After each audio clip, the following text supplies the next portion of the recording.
tra un'auto e un tir all'alba di oggi a Treviso. Muore un 32enne, feriti 4 amici che viaggiavano con lui. Uno è grave, in terapia intensiva.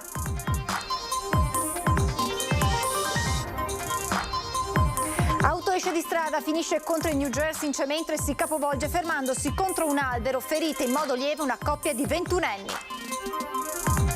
Nel Padovano è stato il giorno del presidente del Brasile Bolsonaro. Questa mattina la cittadinanza onoraria ad Anguillara. Salta invece nel pomeriggio la visita alla Basilica del Santo. In Prato della Valle scontri tra polizia e centri sociali.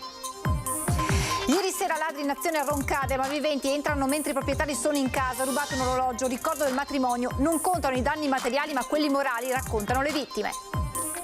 Svastica disegnata con la farina davanti alla scuola elementare di Visinadello di Spresiano. Il sindaco interviene e la cancella. Per i responsabili nessuna punizione, ma vorrei parlare con loro, dice Della Pietra. Il 30% dei contagi nella Marca riguarda giovani under 12, il 40% delle positività nella fascia 12-19 anni. A Vittorio Veneto nelle ultime ore ricoverate 4 persone, tutte non vaccinate.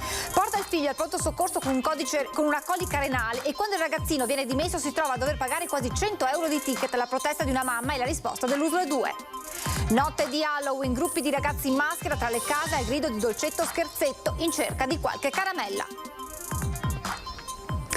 Buonasera e ben ritrovati con le notizie da Treviso e provincia. Dunque, quella appena trascorsa, quella di Halloween, è stata una notte di sangue sulle strade della Marca. All'alba di oggi due sono gli incidenti, uno che vede una vittima e 4 persone finite in ospedale. Nel secondo 2 giovanissimi rimangono fortunatamente lievemente feriti. Stavano tornando da una festa nel Vicentino quando si sono scontrati con un autocarro. L'incidente è avvenuto all'alba di oggi, poco dopo le 5 del mattino, in via Castellana, all'altezza di via Mandela. I ragazzi a bordo di una Ford Fiesta stavano percorrendo la provinciale da Paese verso Treviso. Dalla parte opposta sopraggiungeva un mezzo pesante. L'impatto frontale è stato violentissimo. Un ragazzo di 32 anni del Camerun che si trovava seduto sul sedile posteriore è morto sul colpo. Feriti 4 ragazzi a bordo della stessa vettura. Si tratta di giovani del Burkina Faso, 3 di 26 anni ed un 25enne, portati negli ospedali tra Treviso e Castelfranco. Il più grave è stato trasportato all'ospedale di Mestre. La dinamica del grave incidente è ancora al vaglio della polizia stradale. Il camionista ed un passeggero sono rimasti illesi. La strada è stata chiusa per permettere il soccorso dei ragazzi feriti. Poco prima delle 9 è stata riaperta in un solo senso di marcia ed una volta rimossi i mezzi la viabilità è tornata regolare. Sul posto, oltre alle volanti della polizia stradale, diverse ambulanze, l'automedica ed i vigili del fuoco. Più o meno alla stessa ora, in via Cairoli a Treviso, un'uscita autonoma, immagini impressionanti con l'auto capovolta.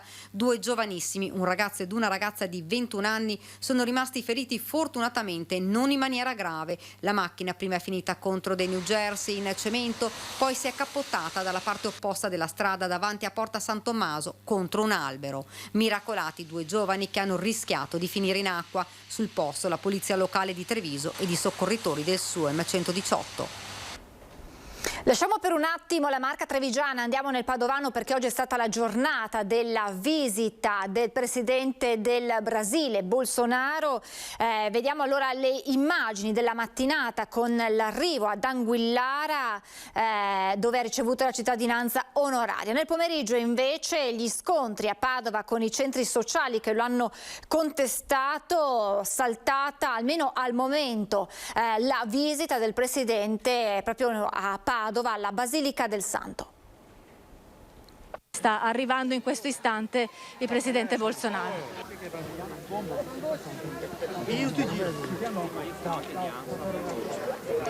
Lo vedete, si sta avvicinando al...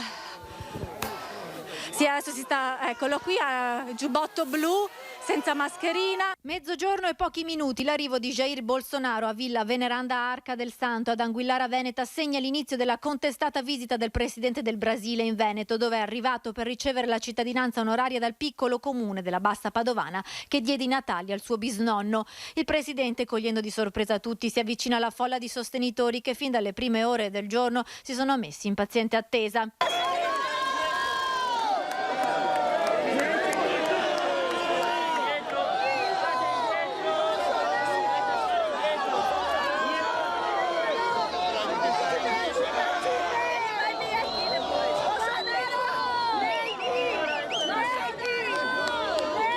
La gran parte brasiliani, alcuni italiani, tanti bambini. Ad un certo punto qualcuno viene ammesso all'interno della villa.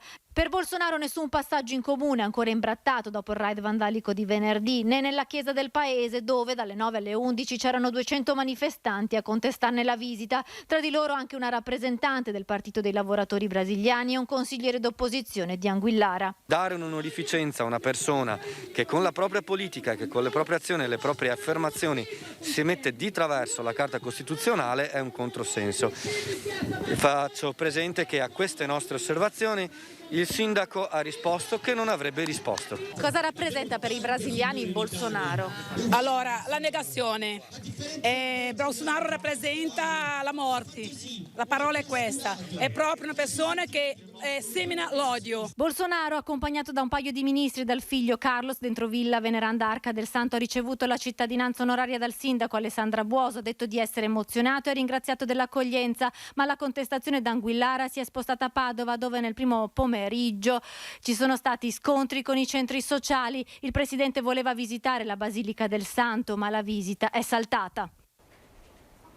E allora vi mostriamo proprio le immagini degli scontri che ci sono stati nel pomeriggio in Prato della Valle, dove i centri sociali hanno contestato il presidente Bolsonaro. Una ragazza è stata fermata, identificata e presa in custodia dalle forze dell'ordine al termine della prima carica per disperdere i 500 giovani che manifestavano proprio contro l'arrivo del presidente del Brasile alla Basilica del Santo, visita che poi è stata, come detto, annullata. La polizia ha usato gli idranti per disperdere i manifestanti che si sono allontanati dopo la seconda carica.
E la posizione della giovane fermata è ora al vaglio della Digos. Al momento, riferisce la polizia, in corso un attento studio dei filmati per individuare e identificare i responsabili degli scontri avvenuti proprio vicino alla Basilica del Santo.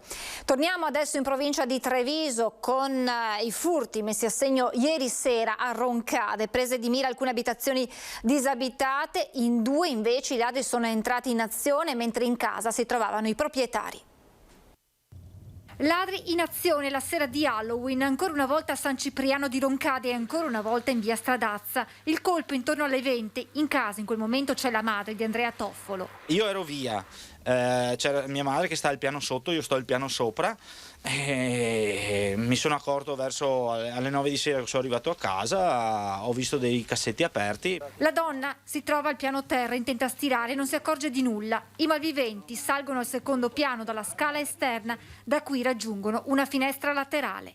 Hanno fatto il forellino classico, hanno alzato la persiana, hanno fatto il forellino e classico sistema. Una volta in casa agiscono in fretta, il tempo di prendere 2 orologi e fuggire. Era un ricordo di mio compare che me l'aveva regalato per il suo matrimonio. Vabbè, aveva un certo valore, un valore affettivo. Tutto. Proprio tra qualche giorno su quella finestra verrà installata un'inferriata, mentre recentemente i proprietari hanno predisposto il sistema d'allarme. 2 giorni fa abbiamo messo sull'allarme e purtroppo non era inserito perché c'era la gente a casa. Appena 2 mesi fa, era il 19 agosto, la famiglia Toffolo era stata vittima di un altro furto messo a segno alle 11 di mattina con i ladri che avevano messo a soqquadro l'abitazione portando via monili e denaro. Adesso come adesso non c'è più nulla, adesso mi avete portato via tutto. Una zona questa spesso nel mirino dei ladri. Anche l'illuminazione, io posso anche, tengo anch'io accesa, però manca dei punti di riferimento. Alla luce di quanto accaduto ad Andrea Toffolo è tornato alla mente di aver trovato qualche giorno fa questo paletto lungo il vialetto di casa, piegato. Un segnale può essere.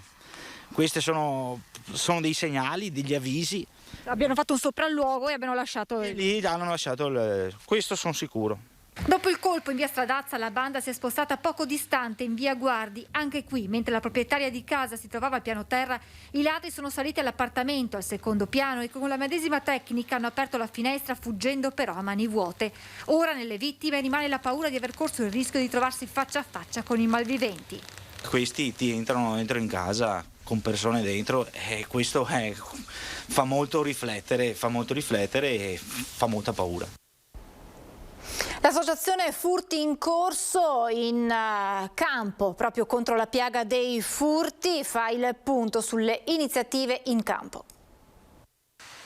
Quanto accaduto a Roncade dimostra come ormai i ladri agiscano senza paura anche con i proprietari in casa.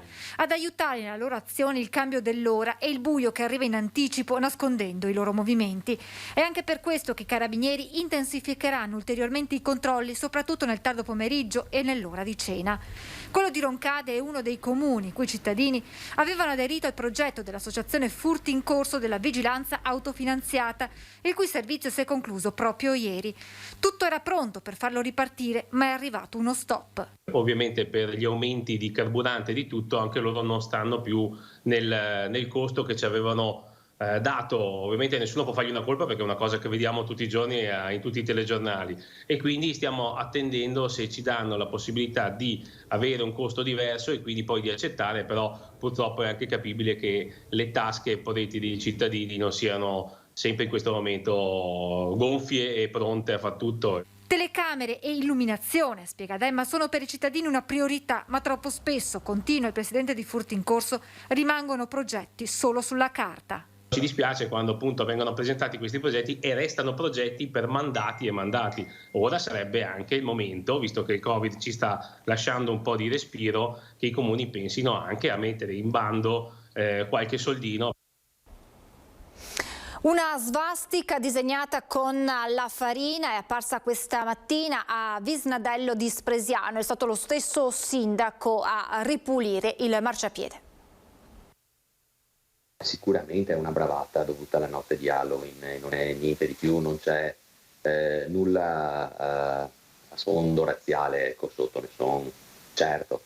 Il sindaco di Spresiano ne è certo. Quella svastica disegnata con la farina davanti alla scuola elementare di Visnadello è una bravata, forse di qualche ragazzino che ha deciso di festeggiare così la notte di Halloween. La segnalazione a Della Pietra è arrivata questa mattina da una cittadina. Subito ho detto vabbè, domani mattina avviserò, poi ho detto magari evitiamo ulteriori strascichi della cosa e quindi sono uscito di casa, io abito lì vicino, sono andato a vedere, effettivamente c'era questo disegno e niente, sono andato a prendere la scopa. È stato lo stesso sindaco armato di scopa a togliere la scritta già in parte cancellata dalla pioggia. Una vicenda che il primo cittadino ha deciso di raccontare su Facebook. Il mio post non vuole assolutamente essere un post punitivo, semplicemente vuole stigmatizzare un gesto che non va fatto. Nella zona sono installate delle telecamere di videosorveglianza che potrebbero aiutare a identificare gli autori del disegno, ma per loro, chiarisce Della Pietra, nessuna punizione. Nessun comportamento repressivo, ma magari 2 chiacchiere per spiegare che certi segni, comunque la si possa pensare, non vanno fatti.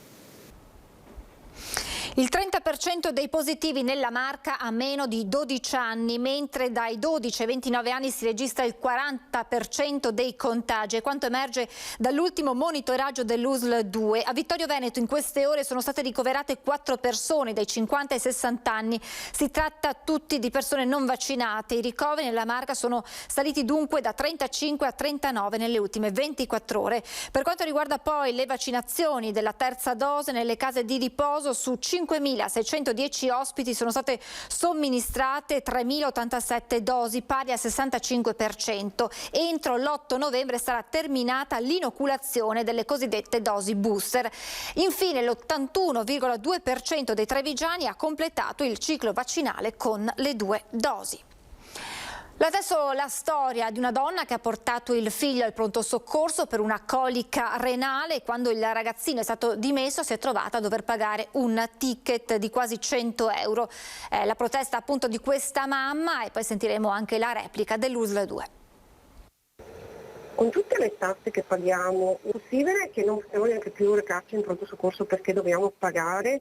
Se non abbiamo i soldi cosa facciamo? Inizia così il racconto della mamma di un ragazzo di 17 anni di paese colpito nei giorni scorsi da una dolorosissima colica renale e portato all'ospedale di Treviso dal papà. Lì mi hanno fatto i raggi, mi hanno fatto l'esame del sangue e tutto quanto e hanno diagnosticato che c'erano dei problemi e c'era in atto una colica renale. Me l'hanno tenuto dentro fino a mezzanotte e mezza. Quando il ragazzino si è un po' calmato dai dolori e tutto, me l'hanno dimesso da pagare il ticket di 91,95 euro. La famiglia ha pagato, ma è rimasta l'amarezza e il dubbio di aver subito un torto. Stesso dubbio di altri 2 genitori che hanno dovuto pagare il ticket per togliere il gesso alla propria bambina che si era rotta un braccio. Risponde il direttore generale dell'azienda sanitaria spiegando che per la colica renale il pagamento dipende dal codice che viene assegnato al paziente in uscita. Io ho già ricevuto dalla mamma, ovviamente immagino, perché le vedo tutte le mail che mi arrivano, la richiesta appunto rispetto a questo caso, e credo che in questo caso il medico ha sbagliato la classificazione. Dobbiamo sicuramente rimborsargli il ticket. Diverso il caso della rimozione del gesso. La norma nazionale, spiega Benazzi, prevede un ticket di 10 euro.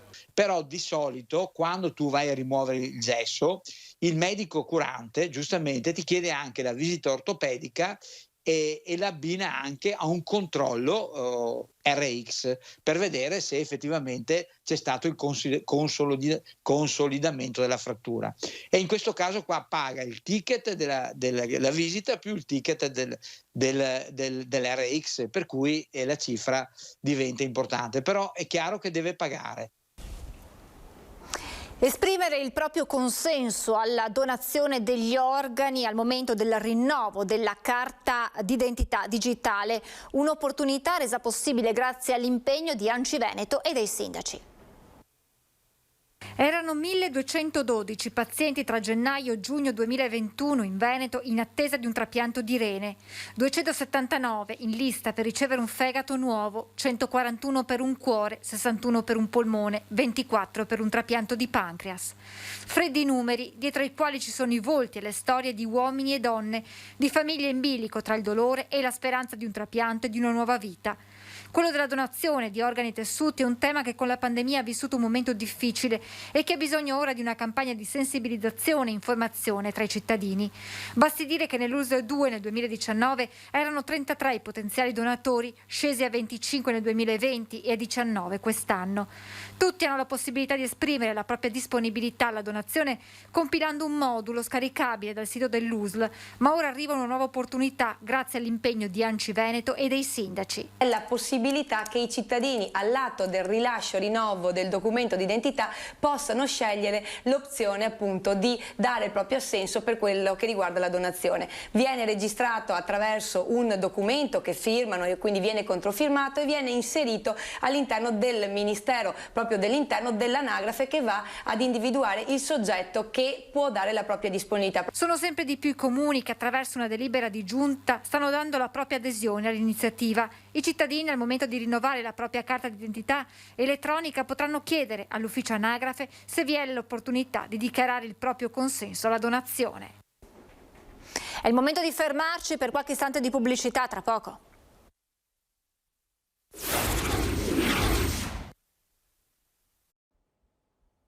Rieccoci in diretta, 1° novembre, oggi celebrazione a Treviso al Monumento dei Caduti di Sant'Angelo.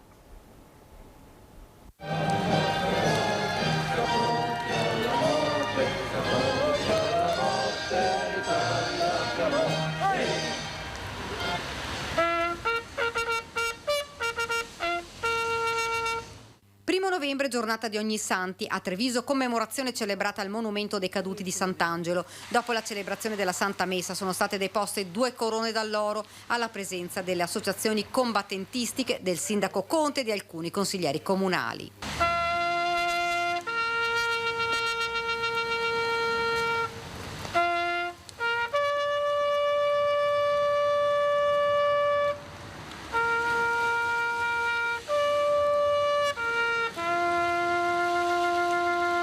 Nonostante la pioggia, molti cittadini hanno voluto essere presenti ed è a loro che si è rivolto il sindaco Conte. Vedo qui dei bambini e ringrazio i genitori per averli portati qui nonostante magari qualche goccia di pioggia, però è fondamentale che loro capiscano quei valori di amore per la patria e di sacrificio per il bene comune che incarnano soprattutto i caduti e le associazioni combattentistiche, che ringrazio tutti.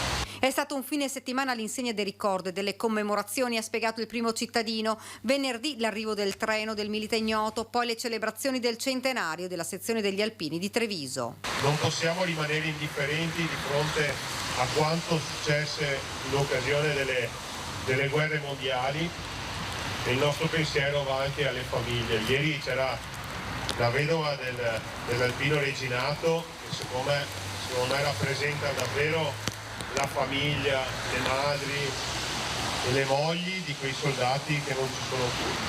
Poi l'appello.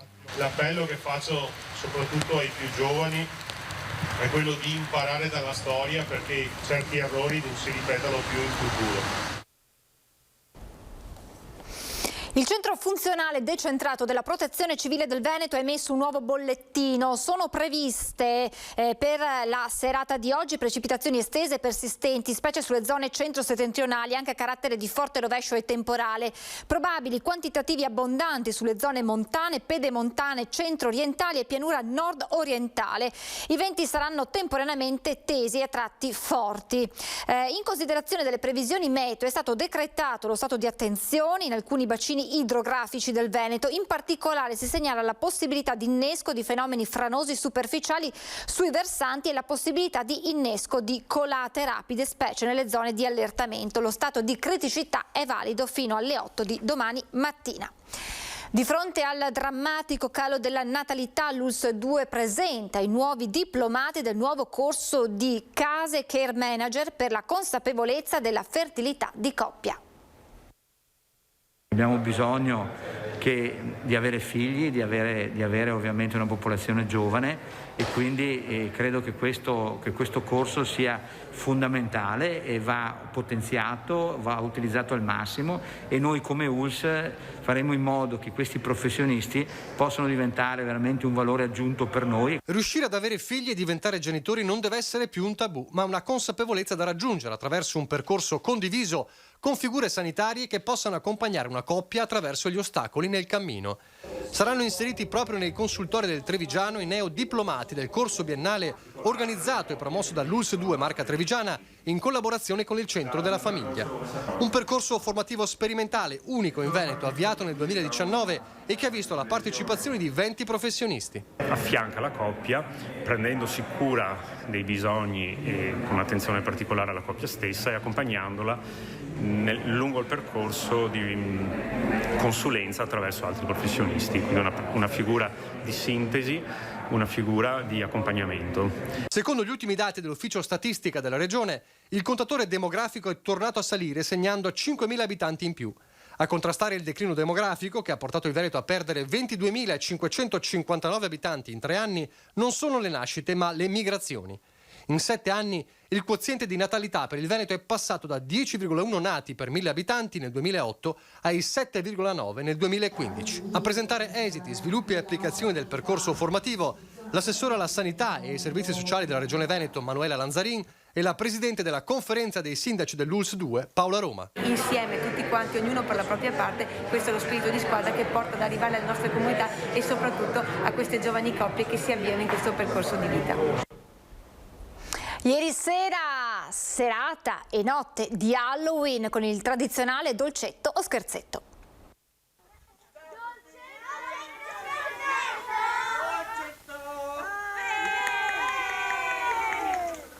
Dopo lo stop forzato dello scorso anno, quando la seconda ondata di Covid aveva bloccato i bambini e il loro dolcetto scherzetto, ieri sera tra le vie di Treviso sono tornati gruppi di ragazzi con maschere colorate in stile Halloween. Passando casa per casa hanno gridato la tradizionale frase in cerca di qualche caramella o cioccolatino.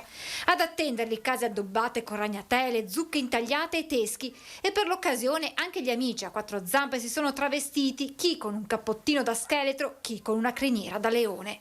Protagoniste indiscusse nella notte di Halloween le zucche, grandi o piccole, simpatiche o paurose, che, come ha ricordato sulla sua pagina Facebook il governatore Zaia, hanno da sempre caratterizzato in Veneto questo periodo dell'anno, quando nei secoli scorsi si usava intagliarle per inserirci all'interno delle candele.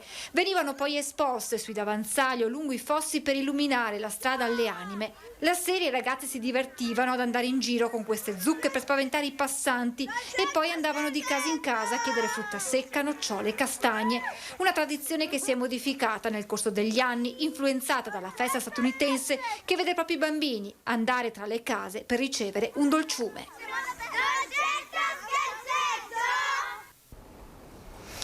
Voltiamo pagina, parliamo di un diario di guerra scritto dai giorni di Caporetto a quelli della vittoria. Autore un giovane artigliere di Vittorio Veneto, il padre di Giancarlo Gentilini. Abbiamo letto il diario di guerra e credo che sia una pietra miliare nel ricordo del 15-18. Pagine del diario di un giovane vittoriese, finito come tanti nel vortice della Prima Guerra Mondiale. È quello di Antonio Gentilini, classe 1897, che il figlio Giancarlo ha voluto diffondere per non dimenticare. È l'epopea di un soldato in 3 anni di guerra, in mezzo alle distruzioni e alla morte del sangue, ma intriso dall'amore verso il tricolore e verso la patria.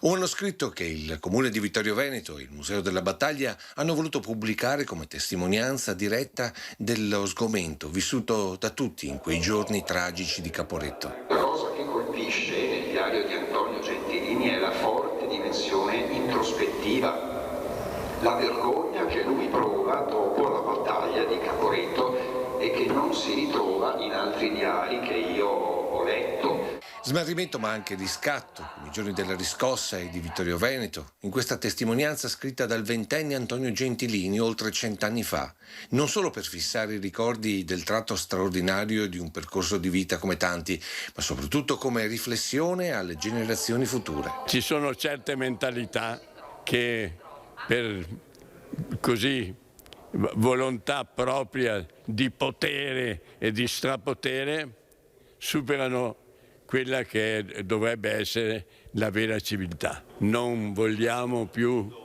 spargimento di sangue, distruzione di città e morti, ma vogliamo famiglia, lavoro e progresso per i nostri figli e i nostri nipoti.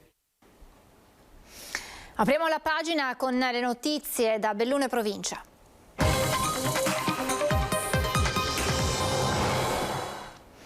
Prima la notizia della scelta di recuperare la pista Eugenio Monti, poi quella importantissima arrivata dalla legge di bilancio con nuovi fondi per la perla delle Dolomiti. Dopo i mondiali, le Olimpiadi, e su Cortina verranno fatti grandi investimenti per accogliere la manifestazione a 5 cerchi. Il governo di Mario Draghi dimostra grande sensibilità e interesse per un appuntamento sportivo che potrà avere importanti risvolti sul territorio e chi nel governo rappresenta proprio quel territorio esprime per questo impegno la giusta soddisfazione. Mettiamo a disposizione nei prossimi 4 anni 324 milioni di euro in più. C'era 1 miliardo di euro più altri 170 milioni di euro, se ne aggiungono 324 per terminare le opere in maniera sostenibile, collegate al territorio, per lasciare un grande lascito dopo le Olimpiadi del turismo invernale del Veneto e non solo dell'Italia intera, perché Cortina è la perla delle Dolomiti riconosciuta nel mondo intero. Nel frattempo la scelta si cominciano a fare per gli impianti con la pista per esempio Eugenio Monti da recuperare. Quella è una prerogativa importante, recuperare la pista da bob in maniera tale appunto da sviluppare nel nostro paese questo importante settore che non vede piste in nessun'altra parte dell'arco alpino.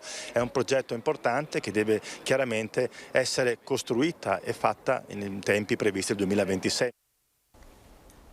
Siamo in chiusura, vi lascio le previsioni del tempo, grazie per averci seguito e buona serata.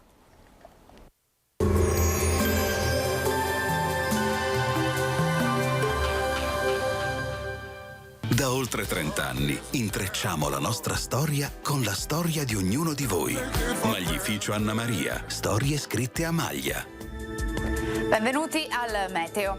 Martedì 2 novembre la perturbazione scivola verso i Balcani, migliora il tempo grazie ad un temporaneo aumento della pressione atmosferica. Vediamo il dettaglio.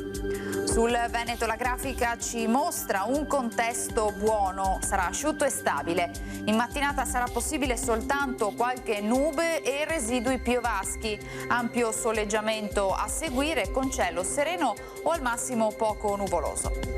Temperature stazionarie minime tra 5 e 9 gradi, massime comprese invece tra i 16 e i 18 gradi all'incirca. Ci spostiamo ora sul Friuli Venezia Giulia, anche in questo caso avremo occasionali piogge al mattino, ma in cessazione dal pomeriggio con ampie schiarite soleggiate. Temperature minime tra 9 e 12 gradi, massime sui 16-18 all'incirca. Infine diamo uno sguardo al Trentino Alto Adige. Stessa situazione, bel tempo e tanto sole un po' su tutti i settori della regione.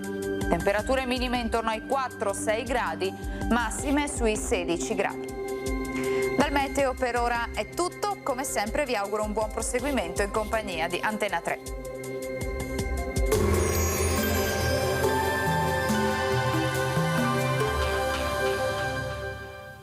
Passa a trovarci nei mercati e negozi più vicini a te e nel nuovo punto vendita di Treviso.